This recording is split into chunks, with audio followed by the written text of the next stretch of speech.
Dr. Wayne. Quem quiser fazer a pergunta.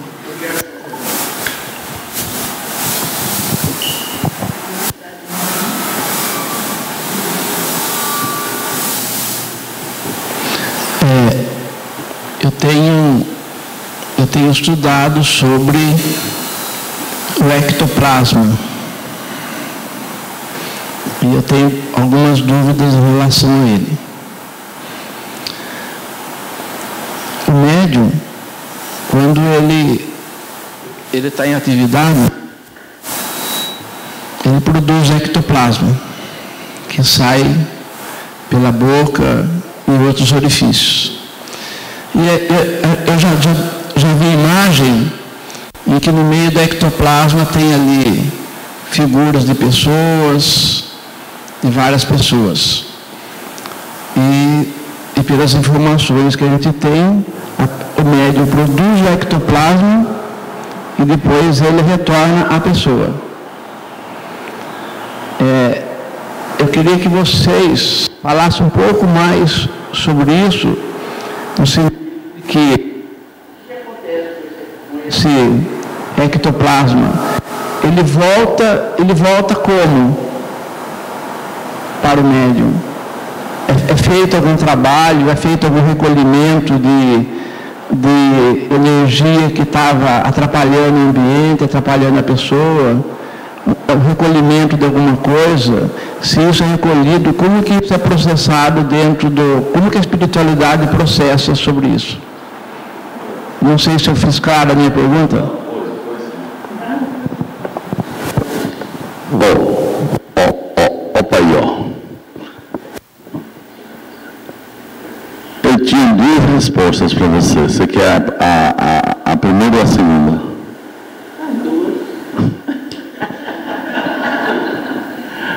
A primeira seria uma piada. Eu não sei. Bom, beleza, vamos lá. A segunda, essa foi uma homenagem a Pedro. Pedro Camilo. Olha, é bem interessante sua pergunta e pode não parecer, mas ela está extremamente relacionada com tudo que foi tratado aqui. Tá? Na relação da simpatia dos bons espíritos, uma das coisas que determina essa relação e a possibilidade de reciprocidade de auxílios vai estar no que psicologicamente a gente chama de simpatia, mas que energeticamente a gente vai chamar de qualidade fluídica. No que diz respeito à relação do médium com a família, muito mais do que a gente imagina, o médium estará colaborando fluidicamente para a sua família se ele tiver relações mais estáveis. E em relação ao último tema que Helena tratou sobre a questão de médios irresponsáveis, eles não serão somente irresponsáveis no sentido moral, como o próprio termo propõe, mas será também disponibilizando seus fluidos para que determinadas ocorrências espirituais aconteçam e que possam, inclusive, prejudicar as pessoas na própria família, por exemplo. Nós já acompanhamos situação de que, porque as pessoas, sem a devida preparação, ficavam gerando fenômenos mediúnicos em casa, e como não tinha essa iminência espiritual nem da própria condição da pessoa, ficavam volumes fluídicos em casa que obsessores utilizaram, por exemplo, para machucar pessoas da própria família. Ok? Bom, mostrada a relação da sua pergunta relacionadas aos temas que a gente já trabalhou aqui hoje, eu vou agora para a especificidade da sua pergunta. Na verdade, nós vamos encontrar naquelas fotos clássicas que você menciona aí, de que o volume fluídico maior acontece através dos orifícios nariz, boca, ouvidos, predominantemente, embora também aconteça e saia por outros. Ok? Dentro dessa doação do fluido ou do ectoplasma com uma maior densidade, ele vai precisar de espaços maiores para serem disponibilizados, né, ou exteriorizados, como diria o coronel Alves de Rochá. Quando a gente entende essa gradação vibracional dos próprios fluidos que se condensam ali no que a gente chama de ectoplasma, a gente entende que sai por todos os poros.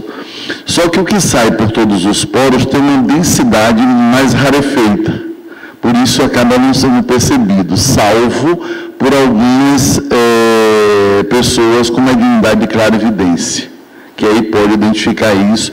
Por quê? Porque nesse sentido, o fluido ali do lado, ainda não necessariamente na condensação tridimensional, não é percebido pelos nossos olhos sem a percepção espiritual.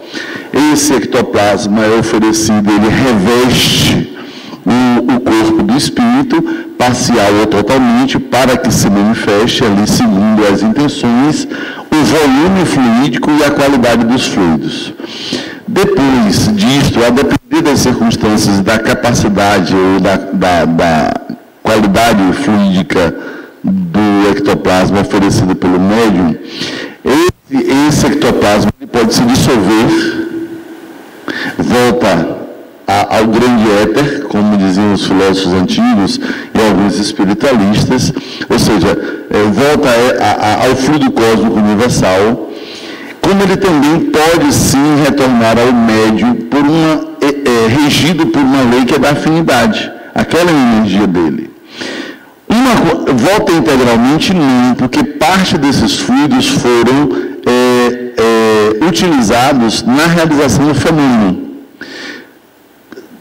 O ectoplasma ele funciona ali como um combustível para gerar o fenômeno. Então, assim, há um desgaste daquele fluido. Parte e volta para o médium e volta.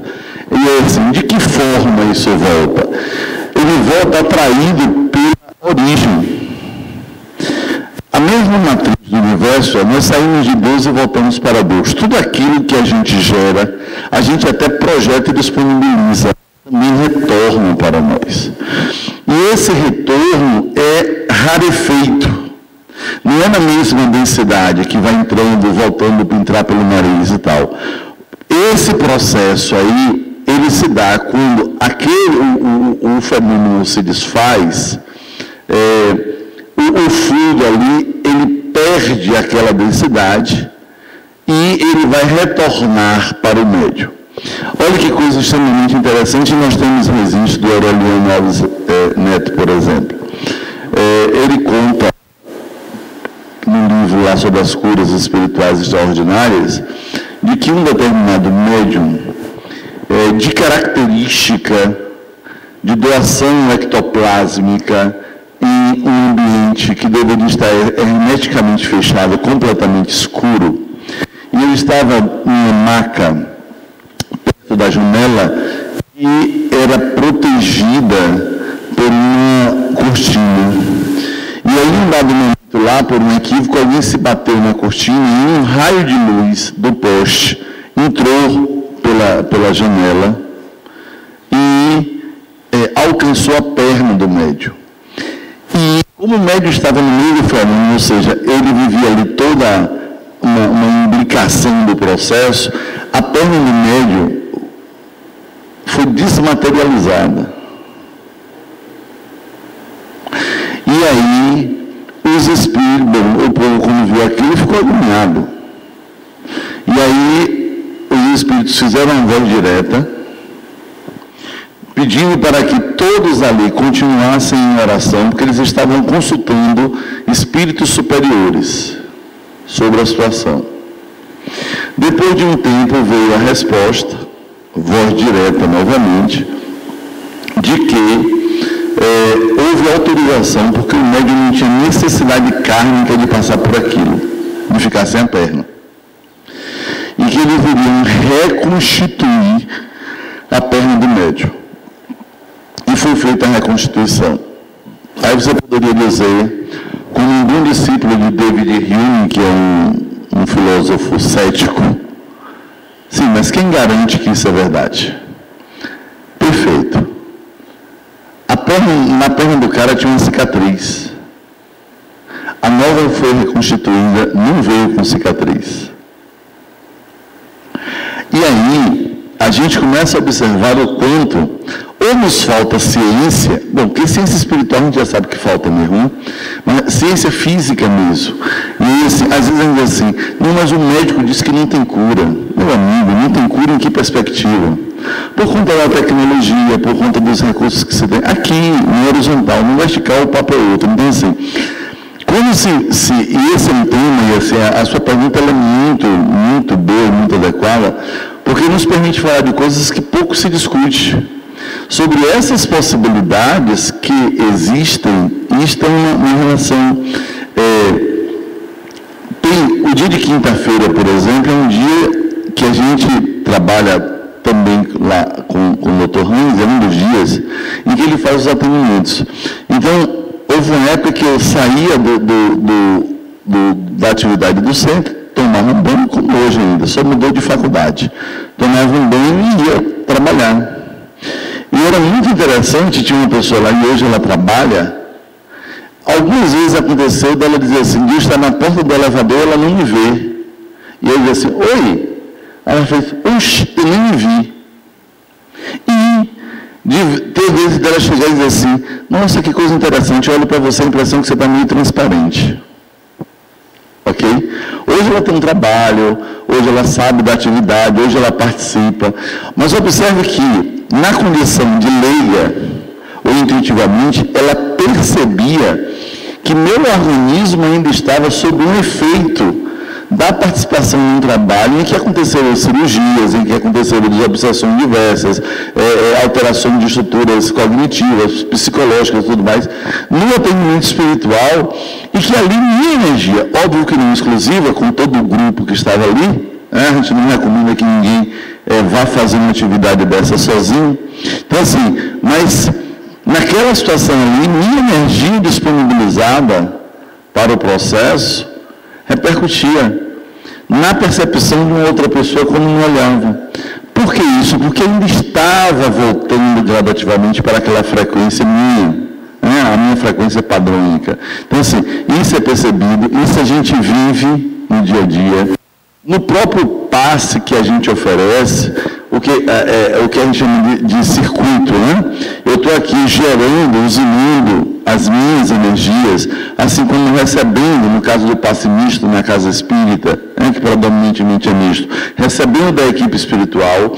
Esse receber da equipe espiritual pode ser a energia de um espírito específico, de um grupo de espíritos que ali esteja, ou inclusive energias trazidas da natureza, a depender da especificidade do caso que vai ser atendido.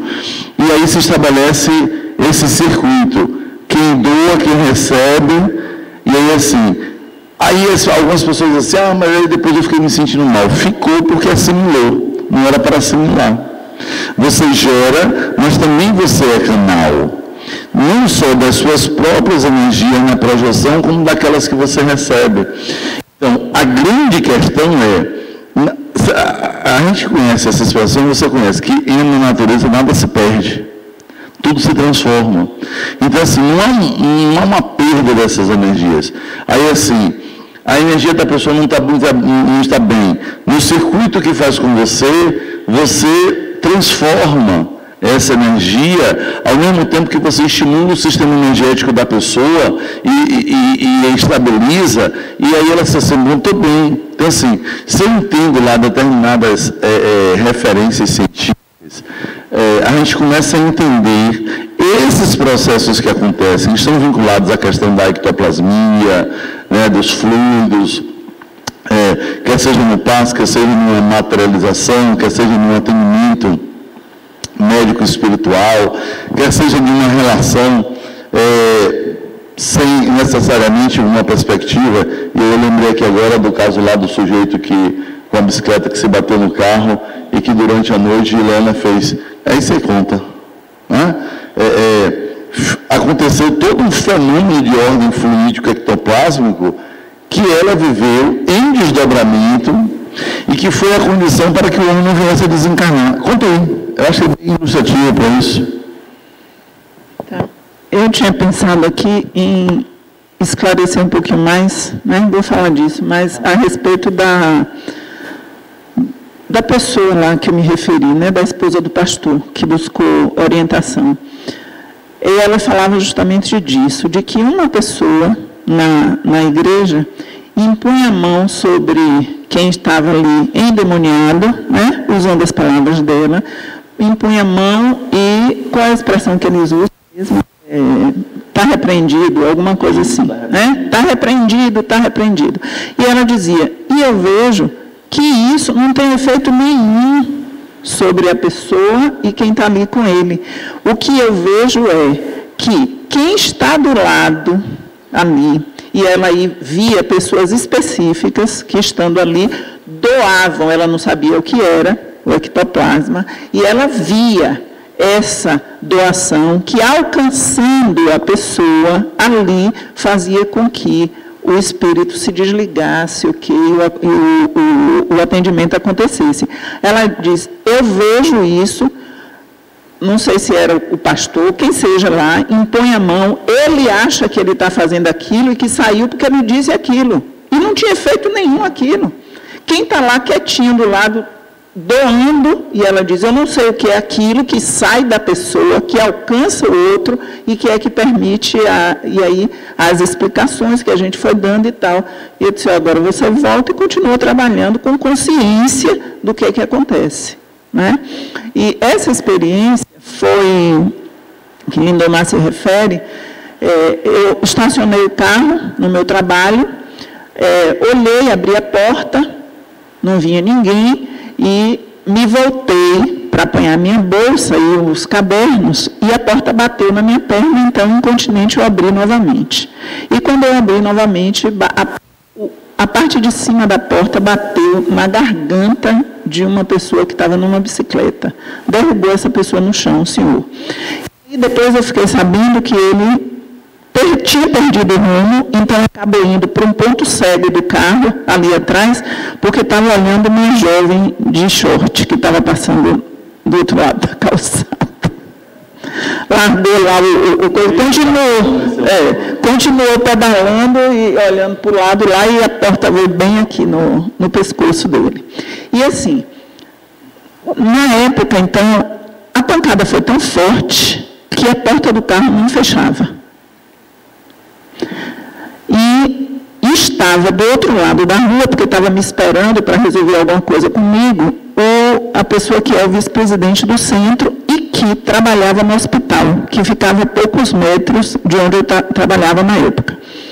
Então, eu pedi a ele, já que ele trabalhava lá, que seria muito mais fácil para ele, chegando com a pessoa naquele estado, providenciar o atendimento. Eu disse, olha, eu vou indo para o hospital com ele para providenciar o atendimento e eu vou para a concessionária entregar o carro, porque está aberto, não fecha a porta. E saí segurando a porta e tal. E aí voltei, fui para o hospital, e os procedimentos todos, enfim. Soube depois que o senhor estava meio zangado comigo, quando ele achou que eu não tinha cuidado, que uma pessoa da rua que tinha cuidado dele. Até explicar, olha, a gente se conhece, foi eu que pedi, enfim. Muito bem. Então, eu levei uma bronca da minha irmã, que é enfermeira, porque ela disse assim, você deixou o senhor no hospital, você deixou ele ir para casa. Eu disse, mas deram alta para ele. Mas é uma irresponsabilidade. Ela me dizia, depois de algo que eu vou contar a vocês. Ele podia ter morrido, porque ele podia ter tido um edema de glote e tal, estava tudo muito inchado, não sei o quê. Porque um dia depois lá que fomos juntas à casa dessa pessoa. Mas o que é que vale? Vale que ele foi ao hospital, foi atendido, foi liberado. Eu sou leiga, se o hospital liberou, tá bom, vai para casa e tal. A gente deu assistência que precisava, inclusive financeiramente. E aí, de noite, eu estava dormindo e me vi levantando da cama, né, e fui ao banheiro. Fui ao banheiro com vontade de vomitar. Então, e não deu para chegar até o vaso sanitário. E eu comecei a vomitar de onde eu estava mesmo, né? Assim, diante da pia e próximo ao box.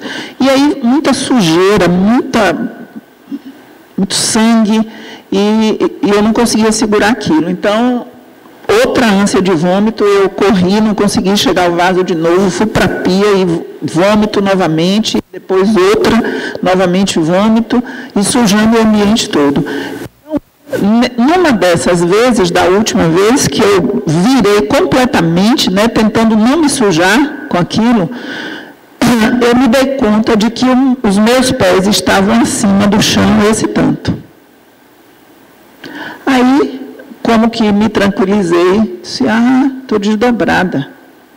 E aí, voltei, me deitei, de novo ali, corpo espiritual, corpo físico e tal, saí da cama e fui para o banheiro. E, materialmente, estava tudo limpinho.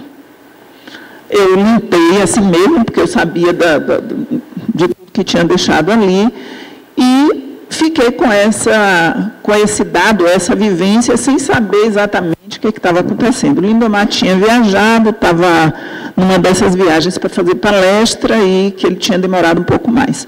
Quando ele chegou, então, eu perguntei a ele, eu falei, olha, vê com o doutor Rães, eu vivi uma experiência durante a noite, durante o sono, acabei me envolvendo num acidente com uma pessoa e vivi tal experiência durante a noite. E aí, o doutor Rães, então, se aproxima e diz, irmã Ileana, o senhor atropelado, ele ia desencarnar. Mas a senhora não precisava ter isso nesse seu momento existencial, essa responsabilidade. Então, nós conseguimos atendê-lo através da senhora. E foi a senhora que expeliu todo o material que estava nele, resultado da inflamação que o ferimento acabou gerando, da infecção interna e tal. A senhora pôs tudo para fora. E foi assim que nós conseguimos que ele melhorasse. Né? Nesse momento, eu nunca tinha ouvido falar de cirurgia simpatética, não sabia o que era isso, nada, não fazia ideia disso, dessa possibilidade. Só depois, estudando mais, é que eu disse, olha aqui o acontecimento. Né? Sandro, se me dá licença. O seu também, parece que o José Herculano Pires fala no livro Mediunidade dos fenômenos ad porte, né, e end porte, né? Você tira ou põe coisas de dentro das pessoas, né? Eu sempre falo assim que a gente, eu fico às vezes inibido em contar, mas o assunto ele veio à tona por uma necessidade, né? Eu tenho certeza disso. Porque a gente foi criado a dizer assim, você não pode narrar os seus fatos mediúnicos. Fica a impressão que você é vaidoso, você é orgulhoso, você não tem falta de humildade. E eu vivenciei uma coisa parecida com essa, mas de uma forma muito interessante. Então eu gostaria de narrar. Nós estávamos no Centro Espírita Fraternidade em Moema, quando eu fazia um estudo sobre fluidos, sobre cura, sobre magnetismo e todo um processo desse feito. E nesse dia, era uma quinta-feira, a gente tinha o hábito de depois do estudo. E eu fui sentar na minha cadeira. Eu fui sentar na minha cadeira para a pessoa fazer a prece toda e preparar para o passe. Só que nesse sentar na minha cadeira, logo que eu sentei na cadeira, a preocupação da minha mente era com um jarro de água que estava sobre a mesa. A preocupação da minha mente era sobre o jarro de água que estava sobre a mesa. E, de repente, eu comecei a ver, a sair da minha orelha direita, um filete. Né? Como se fosse uma nuvem de fumaça que percorreu todo o salão, e eu vendo isso acontecer. Percorreu todo o salão e foi diretamente em cima do jarro de água. E aquilo eu não medi a extensão da quantidade de tempo que levou. A consciência minha não daria para frisar, demorou 2 minutos, 3, demorou um período, mas que eu via, desde a minha orelha até o ponto em que ele chegava no jarro de água. Bom, aquilo, aí eu não poderia dizer também, e eu não saberia falar como que voltou aquilo, mas ele se desfez e eu voltei à minha normalidade. do passe, as pessoas, como sempre, esse jarro ia ser oferecido para as pessoas com água fluidificada. E eu estava de pé com o presidente do centro, com o presidente da época do centro. Eu estava com um senhor que era vendedor de remédios e conhecia profundamente medicamentos. Quando alguém chega para nós e diz o seguinte: olha, cheire essa água aqui como ela está. E aí o Valdemar, que era o conhecedor do medicamento, ele... isso aqui tem isso, isso e isso. Assim. Acusou 3 tipos de homeopatia que existia dentro da água. Inclusive o João Luiz de Cachoeira estava presente nesse dia. E aí as pessoas começaram a tomar. Ficou curioso, eu nunca tinha visto isso. Eu nunca tinha presenciado um fato desse. Só que existe aquela vontade, ou o que foi mais interessante, foi o fenômeno que eu vou também descrever agora. Que naquela vontade de eu levar para a minha casa e beneficiar os meus que precisam também, muitas pessoas pegaram do jarro um pouquinho de água e levaram para casa. Só que diziam que quando estavam em casa, eles tornavam dentro do jarro e o jarro todo transformava naquela mesma substância. Que é como aconteceu, não sei se vocês sabem da história do Sai Baba, que faz aquela cobertura daquele que ele tem de cinzas, né, que tem um vigute. Né, e que a gente, eu estudo pela Ana Guimarães, que ela foi à Índia visitar o Sai Baba e ela trouxe um vidrinho. E ela falou assim: mais de 5.000 pessoas já colocaram a mão nesse vidrinho aqui e ele não desvazia. Ele sempre está cheio. Né? Então, veja bem, a condição, eles fizeram um fenômeno de efeito físico e aquela água é levada e transformada em outras águas, em outras e outras e outras. E eu via essa substância, foi uma vez só que aconteceu, não aconteceu mais. E por isso que eu digo, são fenômenos que às vezes a gente fica inibido em dizer, porque a primeira vez que eu digo em público isso, eu nunca falei para as pessoas, já contei o fenômeno, mas disse que foi, eu nunca me pus como o médium, que foi o fornecedor. Eu sempre dizia que alguém, né? Mas eu acho que nós estamos aqui no Endemed para isso, para trocar experiências como médium, para dizer que isso acontece com a gente também. E pode acontecer com qualquer um de nós. Então, e foi uma coisa assim que me chamou muito a atenção. Não o fato, que eu conhecia o fato do ectoplasma, mas o fato de eu mesmo, como médium, ver o meu ectoplasma saindo. Porque a gente tem sempre a descrição, que o médium cai em dormência, né?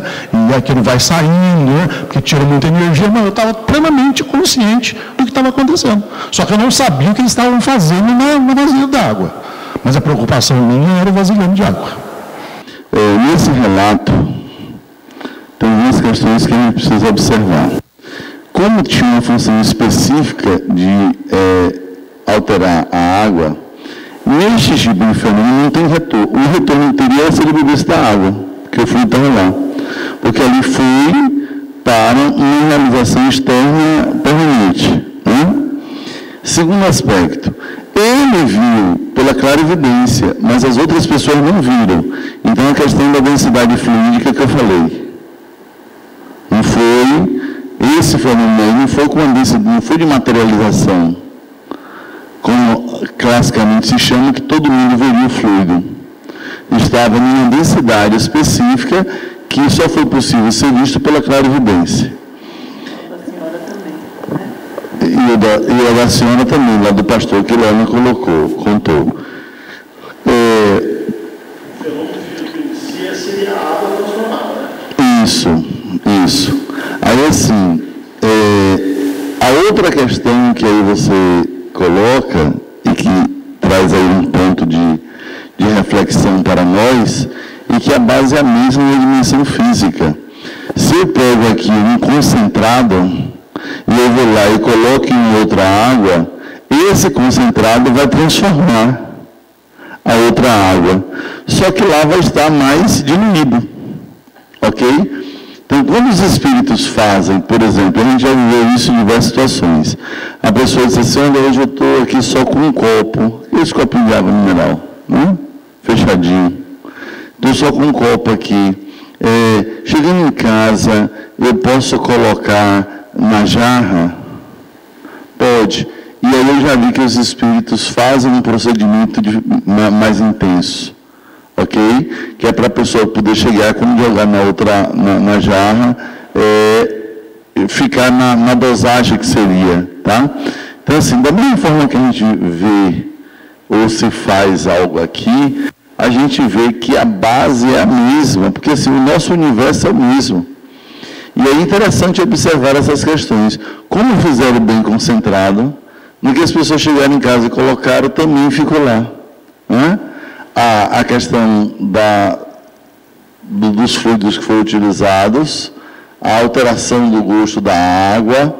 Então, assim, nós temos, na verdade, muitos fenômenos que acontecem e que alguns a gente nem se dá conta, porque a gente às vezes não consegue identificar. Né? Mas são experiências interessantes para nossas reflexões. Alguém tem mais alguma que gostaria de fazer? Temos 10 minutinhos. Marcelo?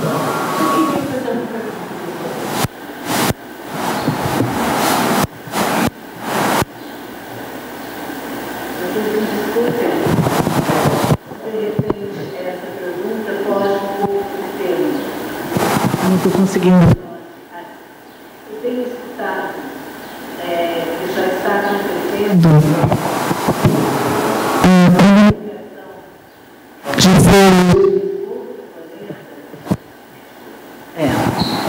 e ajuda a reconstrução do nosso novo mundo. que estão trabalhando em ligação com outros seres espíritos. Eu queria saber se já existe Essa manifestação onde vocês estão trabalhando, com vocês. Essas relações intermundos, elas são de sempre, né? Em função da solidariedade, da cooperação cósmica. O que tem acontecido mais recentemente é que essas aparições ou comunicações têm saído mais de uma perspectiva que até então eram consideradas por determinados grupos dedicados a essa casa, ou a essa causa, né? De estudo dos extraterrestres, das experiências desse nível. Se a gente pegar e pensar, com base no que Allan Kardec nos ensina, assim, não tem novidade nenhuma nisso, porque os espíritos evoluem em diversos planetas. E essas comunicações podem acontecer. Então, ultimamente, nós temos tido alguns relatos que em alguns centros espíritas isso tem acontecido. A diferença vai estar em que alguns espíritos têm se anunciado e se identificado dessa forma. Mas, tranquilamente, isso pode acontecer em qualquer centro espírita e o espírito dá uma comunicação sem usar essa identificação, da mesma forma que em outros formatos acontecia, por exemplo, de espíritos que já tiveram encarnações na Europa e foram médicos e que se apresentava, por exemplo, com o perfil de uma encarnação anterior como escravo. Né? Então, assim, a grande questão aí está entre se identifica ou não. Né? Eu lembro de uma situação que eu vivi, que o espírito se apresentou como um escravo, um preto velho, como chamado assim, e tinha uma pessoa do lado que teve um pensamento preconceituoso. Depois que ele terminou o atendimento, ele virou para ela e disse assim: minha irmã, eu já fui um holandês louro de olhos azuis e médico. Mas nessa encarnação, que talvez fosse bonita aos seus olhos, eu evoluí pouco. Eu evoluí mais quando eu estive aqui no Brasil como escravo. Por isso que eu me apresento dessa forma, porque foi naquela encarnação que eu mais cresci. Ora, neste caso, ele não tinha nem dito que era um preto velho, embora as características fossem de um negro idoso. Não é? Carlos, se fosse um negro, ele desencarnasse, se apresentasse num centro espírita, ia ser um preto velho, né? Já tem uma idade que está na faixa. Se fosse negro, entendeu? Então, assim, eu sei que ia ter centro espírita que ele não ia conseguir se comunicar, né? Porque tem essas, né, barreiras culturais e tal. Então, assim, em relação aos extraterrestres, é o mesmo modelo. Tem lugares que aceitam, tem lugares que não, tem lugares em que eles assumem e tem lugares que não. De forma específica, existem espíritos que já trabalharam e se apresentaram conosco, em que a gente sabe que, em termos evolutivos, já tiveram reencarnações em outros planetas, como já tiveram na Terra também. E aí, ele é um extraterrestre ou é terráqueo? Entende? Então, assim, é muito mais uma... a sua pergunta nos traz um problema da filosofia que a gente denomina de problema lógico, que é um problema de classificação. O que vai chamar a atenção para a gente é se é alguém que diz que é de um outro planeta ou se é alguém que é daqui. Já que nós somos seres em evoluções e na casa do Pai existem muitas moradas, nós somos esses habitantes. Aí o que a gente pode ver em algumas situações seria, em alguns momentos, ter um certo sensacionalismo, porque é de fora, né? Então, eu sou defensor daquela tese de que santo de casa também faz milagre. Né? Então, assim, mas tem tido esse movimento, eu diria que na última década, de forma mais ostensiva, se referindo a estes espíritos de forma mais explícita em comunicações mediúnicas. A Maria Gertrudes, que é uma pintora psicopitográfica, lá de Turiara, né? Lá em cima no Triângulo Mineiro, ela conta da aproximação do espírito de Joseph, né, que é um pintor, e que para a época ela viveu na França antiga. Então eles passeiam pelas ruas da França, né? Os dois que tinham tido casos amorosos, né? Eu, quando criança, quando eu falei para você ontem, aos 12 anos, fui parar o centro espírita, e quem me atendeu foi a dona Geralda, hoje já desencarnada, mas então, é isso que você disse, ela não se apresenta para mim como dona Geralda.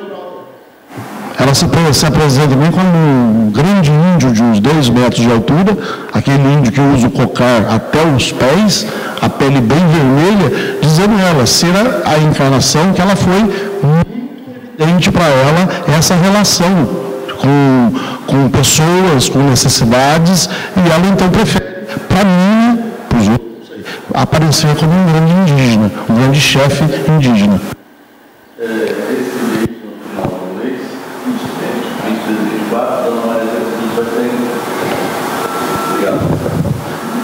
Dia 23 e 24, Dona Maria Gertrudes vai estar lá em Ilhéus, fazendo pintura. Então, eu já convidei ela uma vez para vir e não deu certo na fraternidade. Mas ela psicografou muito Vitor Hugo. Na época ela psicografou, em depressão, porque ele afastou dela. Ela contou uma história interessante. E depois aí começou a história dela. Ela começou, nas feiras de livro espírita, ela começou a fazer desenhos na capa de livro. Como a Maria Lusa faz. Mas, pelo momento, ela começou a sentir que não era mais a mãe dela. E ela desenvolve a psicografia, né? E hoje é uma bela médium de pintura. Eu não sabia de conhecer, né? Vou dizer para ela que você gostaria de conhecê-la. Pessoal, a gente então encerra essa parte. Se alguém não tem mais alguma pergunta, nós vamos fazer a parada para o nosso almoço. Vamos lá.